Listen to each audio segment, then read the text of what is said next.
Hello everyone, welcome back to the channel. आज हमारे साथ हैं एक जेआरएफ अवॉर्डी जिनका नाम है विशाल चंद। इन्होंने सोशियोलॉजी में यूजीसी नेट जेआरएफ एग्जाम को क्वालिफाई किया है। तो विशाल, सबसे पहले तो आपको बहुत बहुत बधाइयां कि आपने इंडिया के टफेस्ट एग्जाम में से एक यूजीसी नेट एग्जाम को क्वालिफाई किया है और जेआरएफ प्राप्त किया है। Thank you so much sir.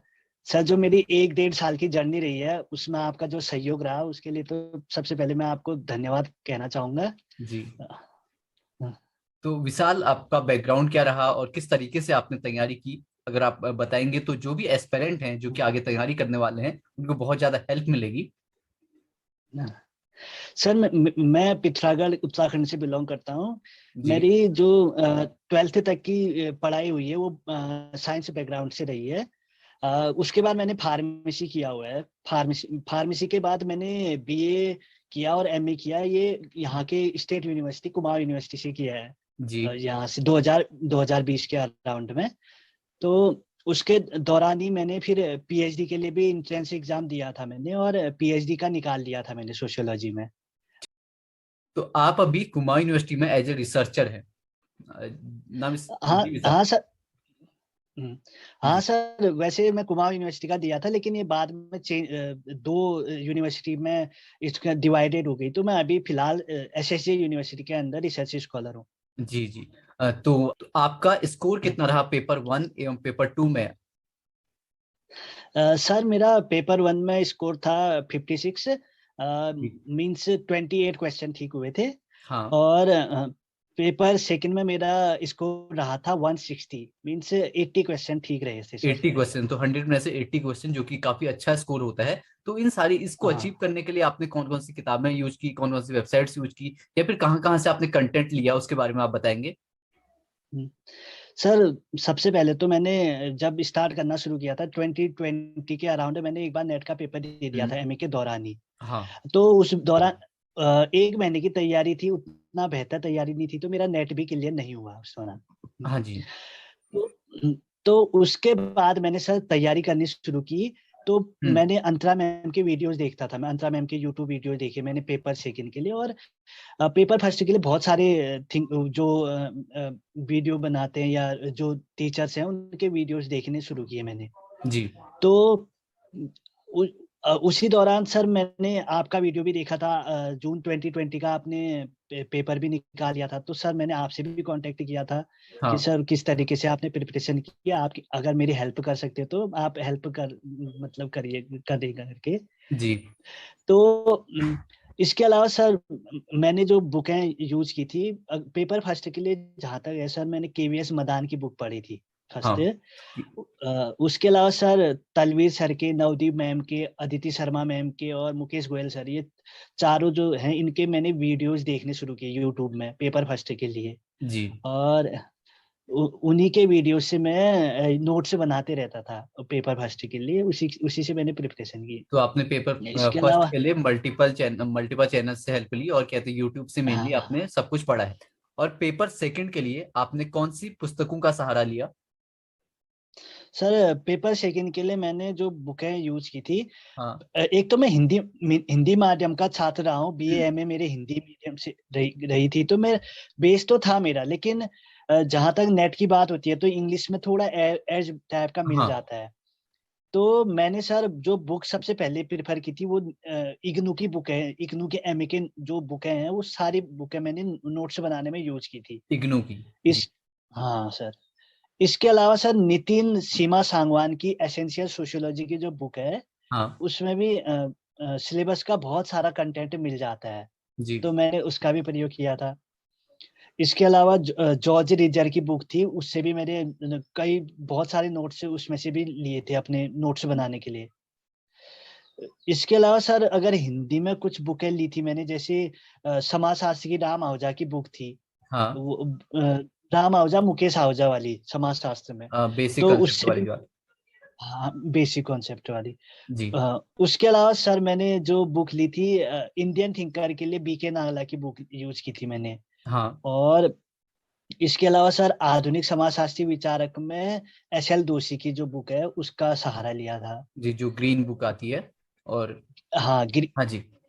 हाँ, उसका सहारा लिया सर। इसके अलावा सर, जैसे रिसर्च मेथोडोलॉजी में तो इग्नू से हो गया था मेरा कवर, ज्यादातर इग्नू से मिल जाता है। हम्म। इसके अलावा नितिन सांगवान में भी रिसर्च मेथोडोलॉजी का बहुत सारा पार्ट था, मतलब यूनिट सेकंड का बहुत सारा पार्ट मेरे को मिल गया था। अच्छा, तो तो मेरे आप, को कहीं एक्स्ट्रा से, हाँ। हाँ जी, हाँ, तो आपने हिंदी से इंग्लिश में स्विच किया, तो आपको इससे मतलब कोई भी नया एस्पिरेंट होता है जो तैयारी करता है, तो उसे लगता है कि अगर मैं हिंदी मीडियम का हूँ तो हाँ। मैं इंग्लिश में कंटेंट नहीं पढ़ सकता या फिर मुझे दिक्कत होगी। तो हम्म, क्या क्या परेशानियां आपको आई, या फिर किस तरीके से आपने अपने आप को कंफर्टेबल किया दोनों ही लैंग्वेज में? हम्म। सर, फर्स्ट तो मैं इंग्लिश में जैसे हिंदी में पढ़ लिया था, मेरे हाँ। बेसिक तो मजबूत थी ही हम्म। ऑलरेडी पहले से, क्योंकि बीए एमए के दौरान मेरी ऑलरेडी थी। हाँ। इसके अलावा मैंने एनसीईआरटी की बुकें भी पढ़ी हुई हैं एमए बीए के दौरान। अच्छा। ट्वेल्थ बायोलॉजी, वो सॉरी, ट्वेल्थ सोशियोलॉजी और इलेवेंथ सोशियोलॉजी की बुकें पढ़ी हुई हैं ऑलरेडी हाँ जी। पहले से। तो उसके बाद सर इंग्लिश में जब मैं चेंज होना शुरू हुआ, तो मैंने नितिन और सीमा सांगवान की जो बुकें हैं, हम्म। उनसे हल्का हल्का नोट्स में ऐड करना शुरू किया, तो जिससे मेरे को आसानी हुई इंग्लिश का पढ़ने में। इसके अलावा इग्नू की बुकें भी पढ़ लेता था इंग्लिश में। हाँ, तो इनसे बेनिफिट हुआ सर मेरे को इंग्लिश में चेंज करने में। पूरी तरीके से मैं फिर भी नहीं कह सकता कि मैं इंग्लिश में ही मैंने पेपर दिया है, लेकिन ज्यादा दिक्कत नहीं रही मेरे को इंग्लिश में पेपर मतलब देने में। आपको धीरे धीरे इंग्लिश का कंटेंट भी पढ़ते रहना है ताकि आप इसमें भी कमांड थोड़ा सा बना सकें, और जिससे कि आपको पेपर में मदद मिलेगी। अगला मेरा क्वेश्चन है कि हाँ। जैसे हमारा पेपर 1 और पेपर 2 होता है, दोनों में अगर हम देखें तो यस। 10-10 यूनिट होती हैं। तो आपने प्रिपरेशन के हम्म। दौरान जब आप प्रिपेयर कर रहे थे, तो हम्म। क्या होता है कि कभी हम पेपर 1 पे ज्यादा ध्यान देते हैं, कभी पेपर 2 पे ज्यादा ध्यान देते हैं, तो कैसे आपने टाइम मैनेजमेंट किया अपनी स्टडी के दौरान?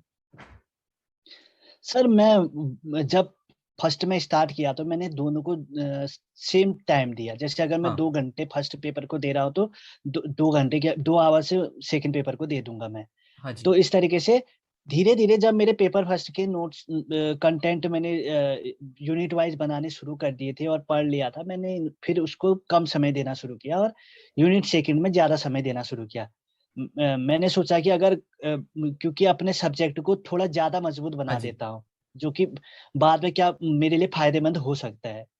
क्योंकि बाद में और आपको पीएचडी में पेपर, इसमें रिसर्च करनी है, आपको पढ़ाना है, असिस्टेंट हाँ। प्रोफेसर बनना है, तो पेपर 2 हमारा जो होता है सोशियोलॉजी, वो बहुत ज्यादा इंपॉर्टेंट हो जाता है। हाँ सर, हाँ। इसलिए तो मैंने अपने सब्जेक्ट को ज्यादा मजबूत बनाया, क्योंकि मेरे को एक तो मेंटोर भी मिल गए थे, हाँ जी। जिस वजह से मेरे को फायदा रहा, क्योंकि मेरी ऑलरेडी पीएचडी चल रही थी हाँ सोशियोलॉजी जी। से। तो मेरे सुपरवाइजर सर थे और टीचर भी थे। हाँ जी। इसके अलावा आपसे भी कांटेक्ट हो गया था, और अंतरा मैम के वीडियो भी देखता था, और भी सोशियोलॉजी के जो टीचर्स हैं उनके वीडियोस भी मैं देखते रहता था, तो जिससे कि मेरे को फायदा रहा। हाँ जी, तो कभी आपको लगा कि एग्जाम नहीं निकल पाएगा, या फिर जो भी हमारा एक रोल होता है एक मोटिवेट करने में मेंटोर्स का, या फिर किसी की हेल्प का, तो वो कितना इंपॉर्टेंट हो जाता है जब भी आपको लगता है कि एग्जाम थोड़ा सा आपके लिए टफ हो रहा है? हाँ सर, तैयारी के दौरान मेरे को लग रहा था कि मुश्किल है नेट जेआरएफ निकालना मेरे को, क्योंकि एक तो पिछली बार मेरा नेट भी क्लियर नहीं हुआ था, तो मेरे को लगा कि यार इस बार नेट हम्म। भी हो जाए तो काफी रहेगा। लेकिन बाद में मेरे जो सुपरवाइजर सर थे, शुक्ल सर, उन्होंने मोटिवेट किया फर्स्ट तो। हाँ मेरे जी। को कहा कि ना विशाल, कोशिश करते रहो, हो जाएगा। इसके अलावा सर आपसे भी मेरा कांटेक्ट होता था, तो आप भी मोटिवेट करते थे, अरे क्यों नहीं, निकल जाता है, ऐसा कुछ नहीं है, अगर हम्म। आपका तो बेसिक मजबूत है ही, आप थोड़ा मेहनत करो, हो जाएगा उससे। तो दोनों का रोल मेरे लाइफ में रहा है इस नेट जेआरएफ के अचीवमेंट में। तो तो आपने मेंटोर की कोई, सर जी भूमिका जी, मैं, हाँ जी, बोलिए। हाँ, सर, तो मेंटोर की भूमिका सर लाइफ में बहुत जरूरी है, क्योंकि ना जब हम हमारे पास कंटेंट उपलब्ध भी हो जाएगा, हम कहीं ना कहीं फंस जाते हैं बीच में कि यार हम्म। कैसे कर रहे हैं आप तैयारी। तो उस समय कोई अगर मोटिवेट कर दे या कोई बता दे कि यार इस तरीके से कर, तो उससे बहुत फायदा रहता है चीजों को मैनेज करने में, और वो बेनिफिट भी देता है बाद में। अच्छा, आपने कोई कोर्स भी लिया हो या फिर ऐसा कुछ किया हो जिससे कि आपको हेल्प मिली हो? सर वैसे मैंने कोई कोर्स तो नहीं लिया था। एक 1001 लाइनर करके आपका पेड बैच चल रहा था, तो मैंने जी। कहा क्योंकि मेरी तैयारी तो है उन दिनों, हम्म। तो मैंने कहा क्यों ना इनको भी मैं कीवर्ड के रूप में यूज करूंगा। कीवर्ड जी। बहुत इसमें यूज थे। तो उससे बेनिफिट ये रहा सर, मैं जब पेपर देने गया, पेपर के टाइम में एक तो मैंने बहुत जल्दी सॉल्व किया पेपर को। दो हाँ जी। घंटे मिलते हैं जनरली हाँ। मांगते हैं, लेकिन क्योंकि मैंने कीवर्ड पकड़ लिए थे, तो इससे बेनिफिट ये रहा कि वो जल्दी सॉल्व किए मैंने। और उसका 1000 जो वन लाइनर थी सीरीज आपकी, उसका मेरे को ये फायदा रहा कि क्यों कीवर्ड से भरपूर थी वो, तो फायदे भी रहे उससे चीजों को तो आपने मैनेज वहां करने पर में। मैनेज किस प्रकार से टाइम किया कि आपने जो बहुत जल्दी वहां पे पेपर सॉल्व कर लिया? सर पहले तो मैंने स्टार्ट पेपर फर्स्ट ही शुरू किया था। मेरे को लगा कि ये पेपर फर्स्ट थोड़ा हम्म, सा लेंथी है, जी जी। थोड़ा घुमा के पूछा है। क्वेश्चन तो वही थे पिछले सालों जैसे, थोड़ा घुमा के था, तो मेरे को लगा कि यार ये अब समय थोड़ा टाइम ज्यादा जा रहा है, तो मैंने कहा अब मैं पेपर सेकंड में शिफ्ट कर जाता हूँ। पेपर सेकंड मेरे मजबूत पहलू है। मैं जी क्योंकि मॉक मॉक देते रहता था पहले से, और पीवाईक्यू भी सॉल्व किया था, तो मेरे को मालूम था कि मेरा पेपर सेकंड मजबूत तो है। हाँ जी। तो हाँ जी। मैंने पेपर सेकंड, हाँ जब पेपर सेकंड मैंने, जब मेरे को लगा कि बहुत मेरे रेंज का है और मैं बना सकता हूँ कम से कम इसमें क्वेश्चन हम्म। अच्छे, तो इस वजह से मैंने फिर जल्दी जल्दी सॉल्व भी किया और हो भी गए सॉल्व। फिर मैं पेपर फर्स्ट में वापस आया, बैक आया। और क्योंकि मैंने डीआई की प्रैक्टिस की थी, डाटा इंटरप्रिटेशन की, हाँ पेपर फर्स्ट में, तो वो बाद में मैंने सॉल्व किया सबसे लास्ट में। उसका बेनिफिट भी रहा कि मेरे 5 में से 4 क्वेश्चन ठीक रहे। आरसी में भी मेरे ज्यादातर तीनों आरसी में एक एक क्वेश्चन ही गलत हुआ, बाकी अच्छा। क्वेश्चंस ठीक थे आरसी में। तो विशाल, मेरा आखिरी क्वेश्चन आपसे होगा कि अगर कोई विद्यार्थी, कोई एस्पिरेंट अभी तैयारी करना चाहे तो उसको आप क्या सुझाव देंगे, किस प्रकार से अपनी वो तैयारी कर सकता है, जो कि अभी एमए पे हैं, या फिर कुछ विद्यार्थी जो बीए पे होते हैं, लास्ट सेमेस्टर पे होते हैं, वो भी चाहते हैं कि वो हायर एजुकेशन में आए, वो नेट जेआरएफ की परीक्षा पास करें, तो उनके लिए आपका क्या मैसेज रहेगा? सर मैं तो ये पहले तो ये कहूंगा कि जो अगर आप नेट की तैयारी कर रहे हो, तो आप एमए के दौरान से ही तैयारी करना शुरू कर हाँ। दो। हम्म। हालांकि मैंने ये गलती की थी कि मैं एमए क्वालिफाई करने के बाद तैयारी के पीछे भागा, इसके पीछे तैयारी करने में लगा।